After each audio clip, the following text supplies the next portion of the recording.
Maraming salamat po sa mga nakasama namin po dyan sa Pampanga kahapon, lalong-lalo na sa Children's Home of Mary of the Eucharist na nagbigay po ng mga donasyong damit, laruan at pagkain para sa mga nasalanta ng bagyo sa Hagunoy, Bulacan. Salamat po, Sister Teresa V. Macalinaw.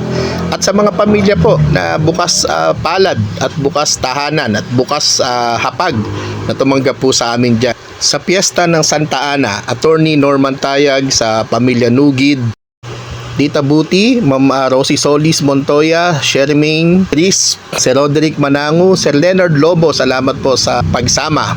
At sa ilang guro po natin sa Kalumpit, ginawa nating imbakan yung mga bahay, no, ng mga items po na para doon sa kanilang mga paaralan sapagkat sobrang taas na po ng tubig sa Hagunoy at hindi na po namin napuntahan. Sa Hagunoy, ano pala, Kalumpit. Yan, kasi tayo ng goods, no, para doon sa mga schools natin. Hindi na natin napasok yung eskwelahan sa Hagunoy, no, yung San Pedro National High School. Ayan, no, dahil sobrang taas na ng tubig doon. Kaya iniwan na lamang natin sa isang teacher dito. Batiin din po natin at pasalamatan si Ma'am Luz Villanueva ng Hangga Elementary School. Siya pong presidente ng Hagonoy District Teachers Association.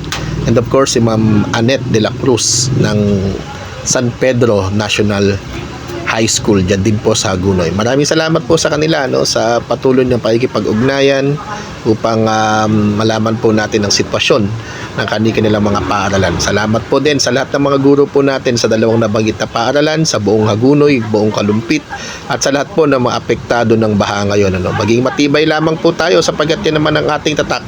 At wag din po nating kalimutan na hingian ng accountability ang ating gobyerno sa mga nangyayari po na ito. No? At pasasaan ba at huhupa rin ng baha sa ating mga buhay, no? Mga bilang mga guro. Maraming salamat po, mabuhay tayong lahat.